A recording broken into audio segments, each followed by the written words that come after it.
তাই সকলের কাছে আমার বিনীত অনুরোধ, জীবনে কীর্তন অনেক শুনেছেন, আগামী দিন আরো শুনবেন, অনেক রাত জেগেছেন, আগামী দিন আরো জাগবেন। কুটিরে বসে যেটুকু সময় ফাঁকা থাকবে হাতে তালি দিয়ে কবিতার মতো করে হরে কৃষ্ণ হরে কৃষ্ণ হরে রাম হরে রাম রাম রাম। এবার সবাই মিলা আনন্দে হাতে তালি দিয়ে বলুন, গৌরাঙ্গ গৌরাঙ্গ গৌরাঙ্গ হে, গৌরাঙ্গ গৌরাঙ্গ গৌরাঙ্গ হে, গৌরাঙ্গ গৌরাঙ্গ গৌরাঙ্গ হে, গৌরাঙ্গ গৌরাঙ্গ গৌরাঙ্গ হে, গৌরাঙ্গ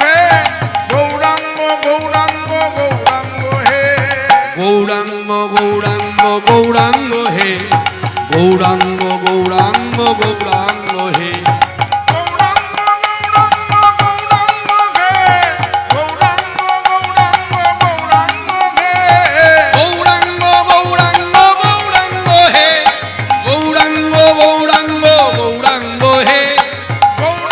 গৌরাঙ্গ গৌরাঙ্গ হে, গৌরাঙ্গ গৌরাঙ্গ গৌরাঙ্গ হে, আচার্য ছিল ঠাকুর হরিদাস। গত যুগের ব্রহ্মা জন্ম নিল কোথায়? ওই তখনও দেশ ভাগ হয়নি, এখন ভাগ হয়ে গেছে। তাই আমি এইভাবেই বলবো, বাংলাদেশ জেলার নাম খুলনা জেলা, গায়ের নাম বুড়হন গ্রাম। খুলনা জেলার বুড়হন গ্রামে প্রকট হইল, প্রকট হইল উলক্ষণী বুড়হন গ্রামে প্রকট হইল, প্রকট হইল নাম প্রচারিতে ব্রহ্মা প্রকট হইল, প্রকট হইল নাম প্রচারিতে ব্রহ্মা প্রকট হইল, প্রকট হইল। নামাচার্য ছিল ঠাকুর হরিদাস এলেন, এলেন যৌবনে পরিপূর্ণ দেহ, যুবক, বৃদ্ধ নয়, যুবক। এই যুবক হয়ে কি করে না, গ্রামবাসী নিয়ে সকলকে নিয়ে কৃষ্ণ নাম করে। কৃষ্ণ কেশব কৃষ্ণ কেশব সুধা মাখা হরি নাম, কৃষ্ণ নাম মধু মাখা হরি নাম, কৃষ্ণ কেশব কৃষ্ণ কেশব সুধা মাখা হরি নাম, কৃষ্ণ মধু মাখা হরি নাম। এখানে একটু বলার আছে, নামাচার্য ছিল ঠাকুর হরিদাসের জীবনী কথা। ধরুন আমি বক্তা বলছি, তা আপনি বসে শুনছেন, হঠাৎ করে এই জায়গাটা দেখবেন মানে শোনা যায়, আমরা শুনতে পাই। আমি কথাটা আপনাদের খুলে বলে দিই, তাহলে বুঝতে পারবেন। ঠাকুর হরিদাসের জীবনী কথা বলুন, জগাইমাতা উদ্ধার বলুন, নিত্যানন্দ মিলন বলুন, কাজী উদ্ধার বলুন, চপল গোপাল উদ্ধার বলুন, দেখবেন এই কথাগুলো আপনাদের দক্ষিণ চব্বিশ পরগনা জেলা তো যদি যেখানে হয় দেখবেন কি লীলা হলো, যদিও বল লীলা বলে না পালা বলে, কি পালা হলো, ওই জগাইমাতার উদ্ধার। কিন্তু এই দিকটা বিচার করলে দেখা যায় কৃষ্ণলীলার খুব মর্যাদা। কৃষ্ণলীলাকে কেউ পালা বলে না, সব লীলা বলে। আর গৌর সুন্দরের সব পালা। রামচন্দ্র পালা নয়, রামচন্দ্র লীলা করেছেন, কৃষ্ণ লীলা করেছেন, গৌর আমার পালা করেছেন। এটা আক্ষেপ নিয়ে বলছি, এটা কারণটা কি জানেন? কারণটা কিন্তু আপনারা নয়, আপনাদের দোষ নয়, দোষটা হচ্ছে আমার। বলে কিরকম, আমি আমাকে দিয়ে বলি। জানবেন যারা কৃষ্ণলীলা বক্তা, তারা কৃষ্ণলীলাটাকে হৃদয়ঙ্গম করে তারা কৃষ্ণলীলা উপস্থাপনা করে, যার জন্য আপনাদের লীলা আস্বাদন হয়, যার জন্য আপনারা পালা বলতে গিয়েও আড়ষ্টতা আসে জীবে। আর আমি যে বক্তা জগাইমাতা উদ্ধার করছি, সেই জগাইমাতা উদ্ধারটা এমন ভাবে উপস্থাপনা করছি আপনাদের কাছে, জগাইমাতা উদ্ধার লীলাটা আমি নিজেই হৃদয়ঙ্গম করি, তা আপনার হৃদয়ঙ্গম হবে কি করে? অর্থাৎ চৈতন্য ভাগবত আমি পড়াশোনা করিনি। মনে রাখবেন, কৃষ্ণলীলা যারা গায় তারা পদ পদাবলী রীতিমতো পড়াশোনা করে, চর্চা করে। আর গৌরাঙ্গ লীলা যারা গায় বেশিরভাগ চৈতন্য চরিতামৃত পড়ে না, চৈতন্য ভাগবত পড়ে, ওই ক্যাসেট শুনে শুনে গিয়ে যায় না। ঠাকুর হরিদাসের জীবনের কথা বলতে গেলে ভালো করে চৈতন্য চরিতামৃত পড়ুন, চৈতন্য ভাগবত পড়ুন, পয়ারগুলো দেখুন। যার জন্য কি হচ্ছে, ধরুন আপনি তো জানেন না, আপনি বসেছেন শুনতে, হঠাৎ করে এখানে গেয়ে উঠলো ভজ হুরে মন শ্রীনন্দে নন্দন। কে গাইছে? ওই যে বললাম ঠাকুর হরিদাস যৌবনে পরিপূর্ণ, সকলকে নিয়ে কৃষ্ণ নামে মাতোয়ারা। তাহলে কৃষ্ণ নাম করছে কি না গোবিন্দ দাসের পদাবলী। এবার বলুন তো, ঠাকুর হরিদাসের আগে গোবিন্দ দাসের জন্ম না গোবিন্দ দাসের পরে ঠাকুর হরিদাসের জন্ম? তাহলে গোবিন্দ দাস যদি পরে আসে তাহলে ঠাকুর হরিদাস গাইছে কি করে? ঠাকুর হরিদাস জানলো কি করে গোবিন্দ দাসের পদাবলী? জানতে হবে, এই জায়গাগুলো তো বুঝতে হবে, এই জায়গাগুলো বিচার করে শুনবেন। অতএব এইগুলোকে বলা হয় মানে কি বলবো, না জেনে না বুঝে একটা গেয়ে দেওয়া না। যদি এটা গাইতেই হয় সভা মধ্যে, তাহলে কথা পাততে হবে যে নববিধা ভক্তির প্রথম খুঁটি হচ্ছে শ্রবণ, দ্বিতীয় খুঁটি হলো কীর্তন। তাই আমাদেরকে শিক্ষা দিয়েছেন পদ রচনা করে গোবিন্দ দাস, তখন গাওয়া যায়। কিন্তু ঠাকুর হরিদাস গ্রামে ঘুরছে সকলকে নিয়ে আর ভজ হুরে মন গাইছে, এ তো ভুল সিদ্ধান্ত। এখানে গাইতে হলে গাইতে হবে কৃষ্ণ কেশব কৃষ্ণ কেশব সুধা মাখা হরি নাম কৃষ্ণ নাম। উলধ্বনি মাখা হরি নাম, জপরে জপরে জপরে রসনা, জপরে জপরে জপরে রসনা, আমি জপরে জপরে জপরে রসনা, নাম জপরে জপরে জপরে রসনা, সুধা মাখা কৃষ্ণ নাম হরি নাম, মধু মাখা হরি নাম। কৃষ্ণ কেশব কৃষ্ণ কেশব সুধা মাখা হরি নাম, কৃষ্ণ মধু মাখা হরি নাম। এই নাম জপ হলো আপনারে, এই নাম জপ হলো আপনারে, এই নাম জপ হলো আপনারে। ভুলে যাও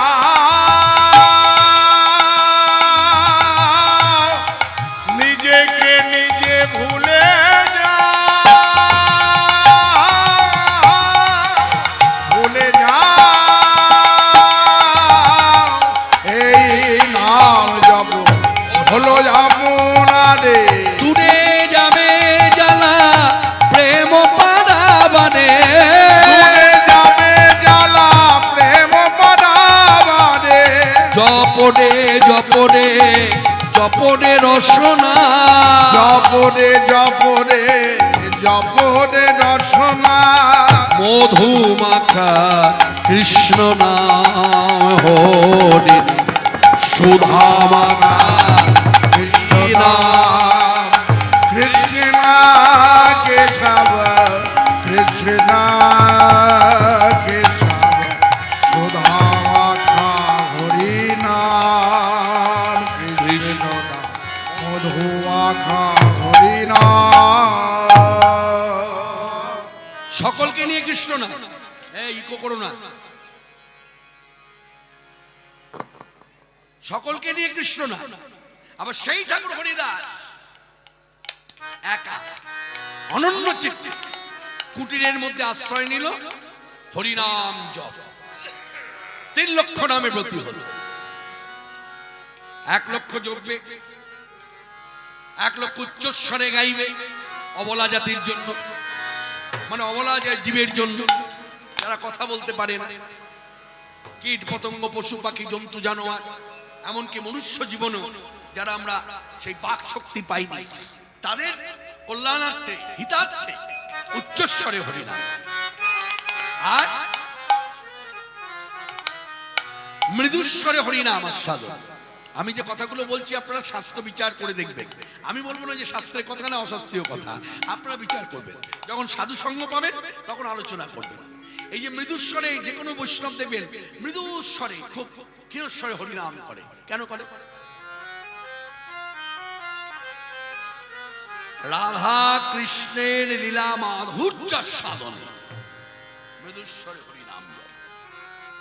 তা এই 3 লক্ষ নামে প্রতি ঠাকুর হরিদাস। এখন ঠাকুর হরিদাস তো সাধু, সেই স্তরের সাধু। এই সাধুর বৈরাগ্য ধর্ম নাশ করবার জন্য তখনকার সময় কিছু সংখ্যক মানুষ রাজা রামচন্দ্র খানের কাছে গিয়ে নালিশ করলেন। রাজা রামচন্দ্র খান সব কথা শুনে বললেন, চিন্তা করবেন না, চিন্তা করবেন না, আপনারা আমাকে কথাটা বলেছেন, আমি দায়িত্ব নিয়েছি, হ্যাঁ আমি দায়িত্বের সঙ্গে কাজ করব, আমি কথা দিলাম আপনারা প্রমাণ পাবেন সাধু ভণ্ড না প্রকৃত সাধু। গায়ের লোক নালিশ করে চলে গেল। রাজা রামচন্দ্র খান লোক পাঠিয়ে দিলেন পতিতাপল্লীতে। বলে তাহলে সেই সময় পতিতাপল্লী ছিল? ছিল। এইভাবে ধরুন, এই হলো বুলহন গ্রাম, এই হলো বেনাপোলের জঙ্গল। এই বেনাপোলের জঙ্গল থেকে কিছুটা দূরে পতিতাপল্লী ছিল। সেই পতিতাপল্লীতে একজন পতিতা বাস করলে তার পতিতাপল্লী হয় না, সেখানে অনেক পতিতা বসতি করে আছে। সে অনেক পতিতার মধ্যে একজন পতিতা যার নাম ছিল লক্ষ্যহীরা। এই লক্ষ্যহীরা নাম কেন? এখানে একটা সুন্দর কথা আছে, মন দিয়ে শুনুন। যারা কথাগুলো জানেন তারা মিলিয়ে নিন বক্তা ঠিক ঠিক বলছে কিনা। যারা কথাগুলো নিয়ে আলোচনা করেন না তারা মন দিয়ে শুনুন, খুব শিক্ষণীয় কথা। লক্ষ্যহীরা নাম কেন? যেমন ধরুন আমাকে যদি আপনি প্রশ্ন করেন, আমি সাধারণ মানুষ, আমি সাধারণভাবে উত্তর দেব লক্ষ্যহীরা নাম কেন? ও ব্যবসা, ব্যবসা ভিত্তি করে লক্ষাধিক হীরা মজুত করেছিল, তাই নাম লক্ষ্যহীরা। সাধারণ মানুষ। লক্ষ্যহীরা নাম কেন জানেন? বলে কেন? লক্ষ্যটি হীরা একত্রিত করলে যে জ্যোতি, সেই জ্যোতি ছিল তার অঙ্গে, তাই নাম লক্ষ্যহীরা। এটা সাধারণ মানুষের কথা শুনলেন। আসুন এবার একজন পরম বৈষ্ণবের দুয়ারে যাই। সেই পরম বৈষ্ণবের কি নাম? তার নাম হচ্ছে ওং বিষ্ণুপাদ ডক্টর মহানামব্রত ব্রহ্মচারী। দেখি তিনি কি বলেন। এই পরম বৈষ্ণবের দুয়ারে এসে ভক্তি নিবেদন করে জানতে চাইলাম লক্ষ্যহীরা নাম কেন। তিনি তখন খানিকক্ষণ চুপ করে থেকে বলছেন, লক্ষ্যহীরা নাম কেন জানেন? বলে কেন? লক্ষ্যটি হীরার মধ্যে একটি হীরা যার লক্ষ্য ছিল কৃষ্ণ পাদপদ্ম ছাড়া কিছুই নয়, তাই নাম লক্ষ্যহীরা। এবার আপনারা মাননীয় ভক্তগণ বুঝতে পারলেন সাধারণ মানুষ আর সাধুর ফারাকটা কোথায়। সাধারণ মানুষ কৃষ্ণ কথা বলছে, অনর্গল হরি কথা বলে যাচ্ছি, গুছিয়ে কথা বলছি, হয়তো কোনো শ্লোকের বিশ্লেষণও করব, সুরলয় রেখে কীর্তন করছি, অথচ কিন্তু সাধারণ মানুষ অনুভূতিটা সাধারণ। আর সাধুর অনুভূতির গভীরতা আছে।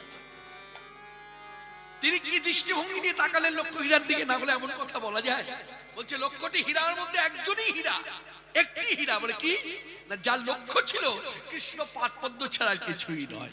এখন পাদপদ্ম পেতে গেলে তো আশ্রয় করতে হয়, তাই যেন মনে হচ্ছে সাধুর দৃষ্টিভঙ্গিতে লক্ষ্যহীরা ধর্মরাজ করতে আসেনি, এসেছে আশ্রয় নিতে। কার কাছে? ঠাকুর হরিদাসের কাছে। কিন্তু লোকচক্ষুতে মনে হচ্ছে যেন বিরোধিতা করছে। লক্ষ্যহীরা বুঝতে দেয়নি মানুষকে, আমার আপনার মতো সাধারণ মানুষকে বুঝতে দেয়নি। কিন্তু লক্ষ্যহীরা যা বোঝার বুঝে গেছে। প্রথম রাত্রিতে সাধুর কুটিরে এসে পা রেখেই বুঝতে পেরেছে কোন মার্গের সাধু, কোন স্তরের ভজন সাধন নিয়ে আছে, এর বৃত্তি ভেতরে কেমন, এটা বুঝে গেছিল লক্ষ্যহীরা, যেটা আমি বুঝতে পারি। লক্ষ্যহীরা বুঝতে দেয়। লক্ষ্যহীরা ভাব প্রকাশ করেছে যে তোমরা দেখো, বিনা যুদ্ধে আমি মেদিনী ছাড়বো না। হরে কৃষ্ণ, বিনা যুদ্ধে মেদিনী ছাড়বো না। তাই প্রথম রাত্রিতে এসেই ঠাকুর হরিদাস কুটিরের ভেতরে বসে নাম জপ করছে, আর কুটিরের বাইরে দাঁড়িয়ে লক্ষ্যহীরা চেষ্টা করছে তার দৃষ্টি আকর্ষণ করা। এখানে সুন্দর কথা আছে, মন দিয়ে শুনুন কি বলছে। সাধুজি গো জেগেটিবা মুখ তুলে চাও মোরে পানে, সাধুজি গো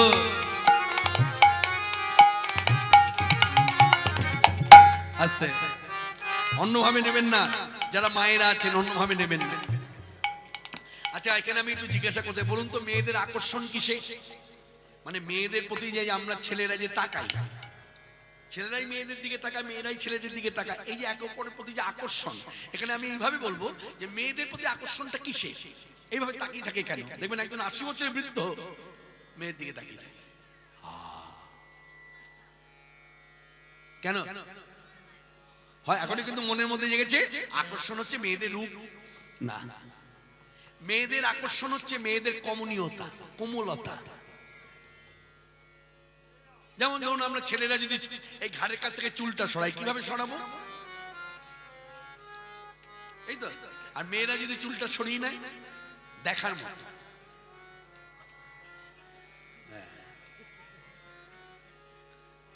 এটা হচ্ছে কোমলতা, এই আকর্ষণটাই কাজ করে। বোঝাতে পারলাম? তা লক্ষ্যহীরা দাঁড়িয়ে ঠাকুর হরিদাসের দৃষ্টি আকর্ষণ করবার জন্য সাধুজি গো এটি বা মুখ তুলে যাও মোরে পানে,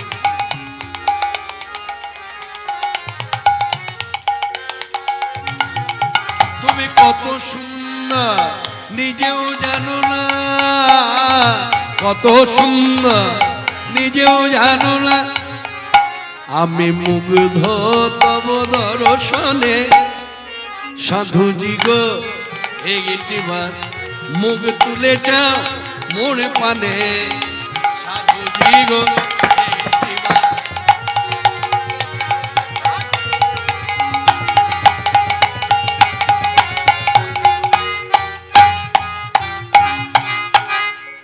আমায় চেয়ে দেখো তুমি, আমি স্বর্গের ছবি,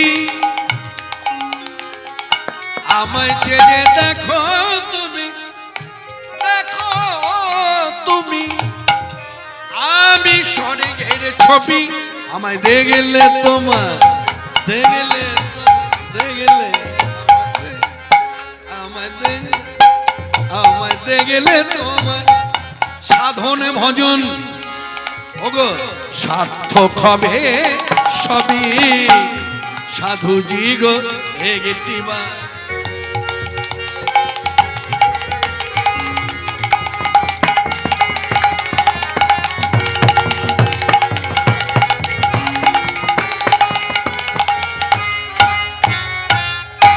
তোমার আমার খেলা হবে দিবা বিভাবনী,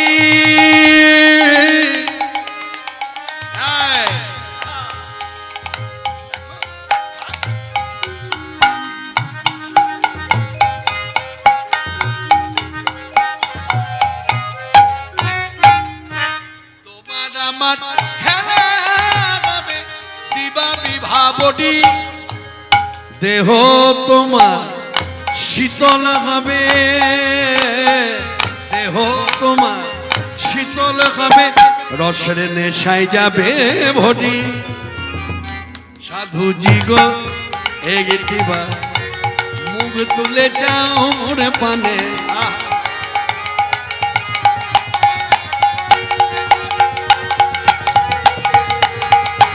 হরে কৃষ্ণ কৃষ্ণ কৃষ্ণ হরে হরে, হরে রাম রাম রাম হরে হরে, হরে কৃষ্ণ কৃষ্ণ কৃষ্ণ হরে হরে, হরে রাম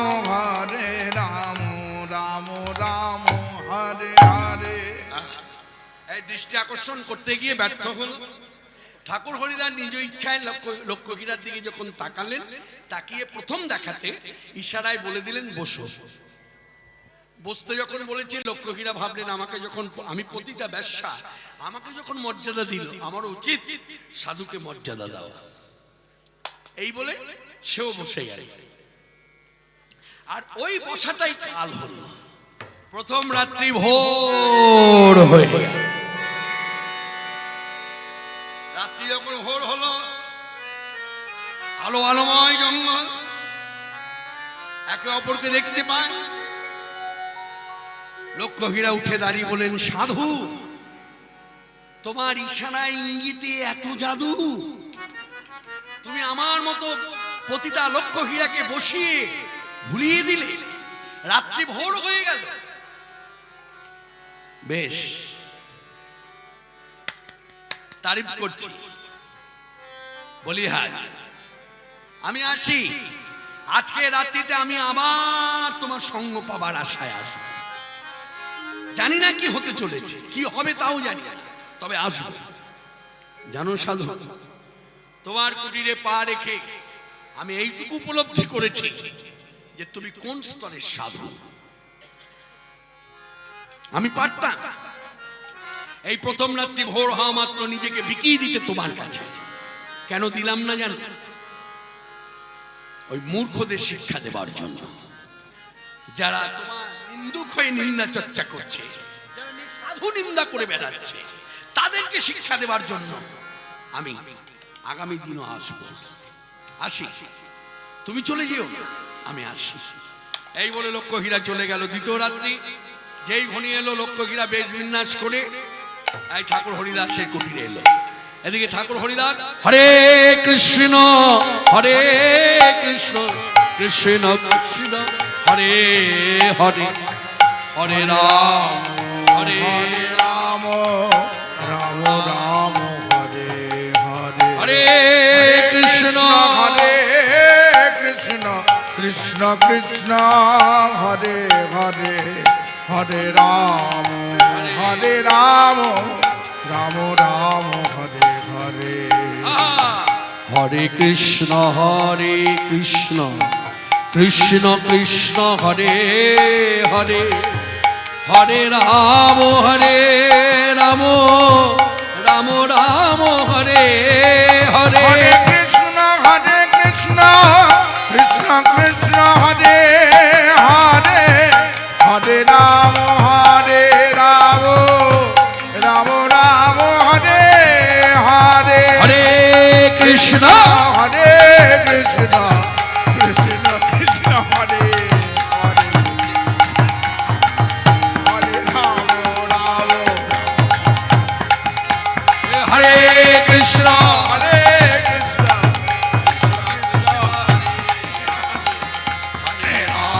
হরে রাম রাম হরে হরে। দ্বিতীয় রাত্রি হলো না। দ্বিতীয় রাত্রিতে এসে লক্ষ্যহীরা ঠাকুর হরিদাসকে ভোলাতে গিয়ে নিজে যখন ভুলে গেল, একেবারে আছড়ে পড়লেন ঠাকুর হরিদাস। হে বাজু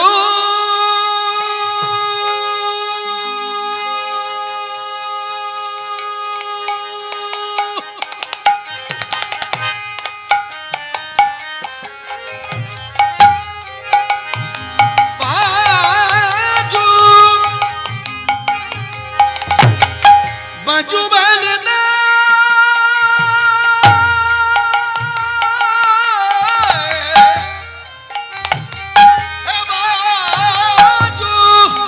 বাজু বাজনা মোরে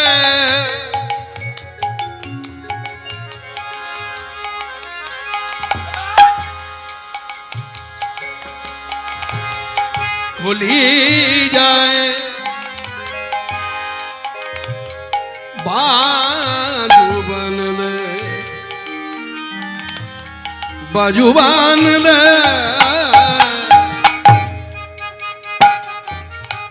हे बाजू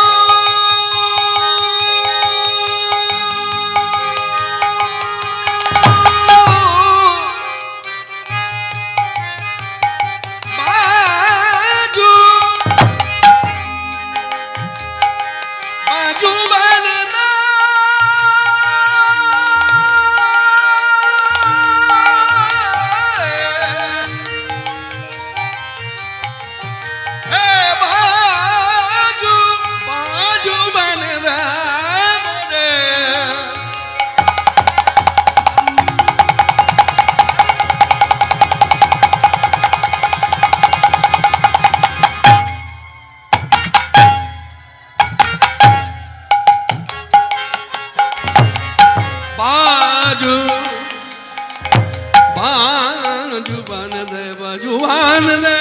বাজুবান হরে কৃষ্ণ।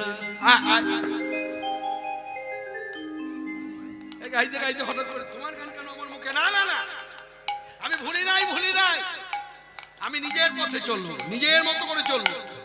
হে বাজু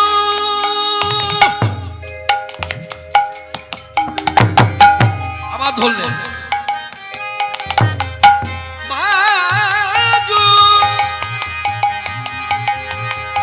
বাজুবান দা মোরে বাজুবান দা মোরে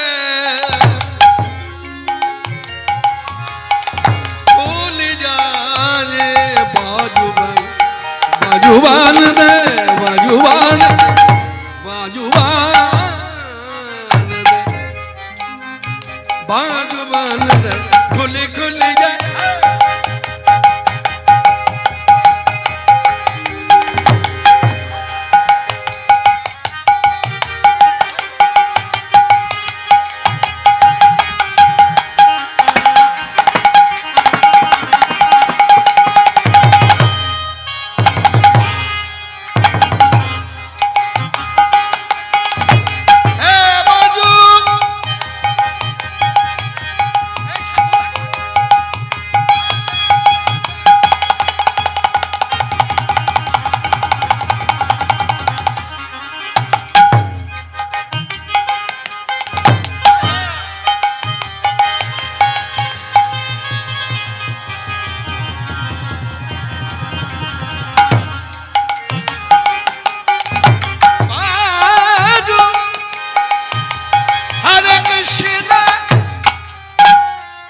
আমি আমার গান গাইবো, সেখানে তোমার গান।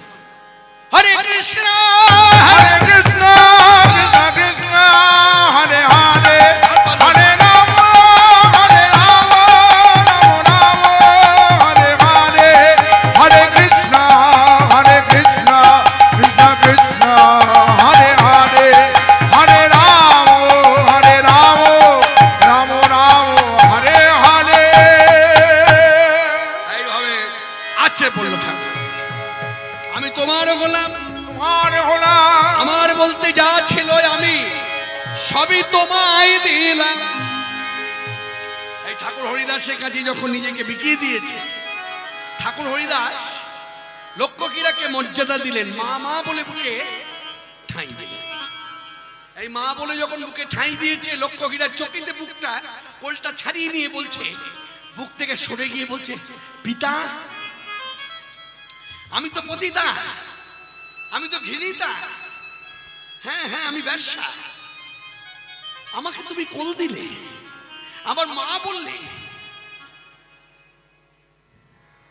আমি প্রথম রাত্রিতেই তোমাকে চিনতে পেরেছি। মা সত্যি করে বলো তো, এই নিবিড় জঙ্গলের ভেতরে আমি একা ছিলাম, তুমি কেন এলে? পিতা তাহলে সত্য কথাটা বলি, মনের কথাটা বলি, কেউ জানে না। হ্যাঁ হ্যাঁ, যেখান থেকে আমি এসেছি, যার নির্দেশ অনুসারে এসেছি, সেও জানে না, তার কাছে মিথ্যা কথা বলেছি, তাকেও বুঝতে দিইনি। আজ তুমি যখন প্রশ্ন করেছো তার উত্তর দেব। আমি এসেছি কৃষ্ণ চরণ পাবার আসে। মা তাহলে আমি যা বলবো তুমি তা করবে? করবো। বলবো কি করতে হবে? প্রথম কার্য হলো তোমার এই সুন্দর কেশদাম ত্যাগ করতে হবে। পারবে? মাথায় চুল থাকবে না। হ্যাঁ হ্যাঁ, মানে এক কথায় বলতে গেলে এই চুলই হচ্ছে তোমার জীবনের কাল, কারণ চুলেই তোমার সৌন্দর্য। আর এই সৌন্দর্য প্রকাশের জন্য কি হচ্ছে, তোমার ভজনের ক্ষেত্রে, ভক্তির ক্ষেত্রে বাধা হয়ে দাঁড়াচ্ছে। অর্থাৎ এই সকলের কাছ থেকে নিজেকে সরিয়ে রাখতে গেলে সমাজে অন্তত নিজেকে কুৎসিত করে রাখতে হবে। আস্তে এই জায়গাটা বেশি নাড়াচাড়া না করলেও ছোট্ট করে বলি, দেখবেন এই যে সাধু সন্ত বৈষ্ণবদের মাথায় চুল কম, এমনকি মেয়েরাও যদি ব্রহ্মচর্য পালন করে, আপনি যদি রামকৃষ্ণ আশ্রমের দিকে তাকান, এই বাগবাজারে সারদা মঠ বলে একটা মঠ আছে, সেখানেও যদি আপনি তাকান, সেখানে ব্রহ্মচারীদের কাপড় দিয়ে মাথাটা ঢাকা থাকে।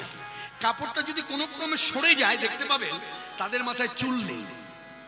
অর্থাৎ এক কথায়, চলতি কথায় ন্যাড়া মাথা। অন্যভাবে নেবেন না, একটা মেয়ে মানুষের আকর্ষণ কিন্তু কেশ, চুল। একটি সেই মেয়ে মানুষটি যদি ন্যাড়া মাথা হয়, কজনা তাকাবে? এটা রীতিনীতি ধারা, যার জন্য প্রথম ঠাকুর হরিদাস লক্ষ্মীরাকে দিয়ে কাজটা করেছিলেন, যে কৃষ্ণ ভজনে যদি তোমার উন্নতি করতে হয়, সমাজেতে তোমাকে কুৎসিত হয়ে থাকতে হবে, তোমার দিকে যেন কেউ ফিরে না থাকে, তবে তোমার ভজন ভালো হবে। পারবে আমার কথা মতো মাথার কেশ ত্যাগ করতে? এত সুন্দর কেশদাম বলছে পারবো। বলতে আর কি করতে হবে? তোমার বলতে সঞ্চিত অর্থ মুদ্রা ব্যবসা ভিত্তি করে যা জমিয়েছো, সব ব্রাহ্মণদের এনে বিলিয়ে দিতে পারবো। লক্ষ্মীরা ঠাকুর হরিদাসের কথা, নির্দেশ, মত অনুসারে তিনি এই কার্যগুলো করে ঠাকুর হরিদাসের কাছে ভিক্ষা চাইলেন। পিতা এবার আমায় কৃষ্ণচরণ পাইয়ে দাও। হরে কৃষ্ণ কৃষ্ণ কৃষ্ণ হরে হরে, হরে রাম রাম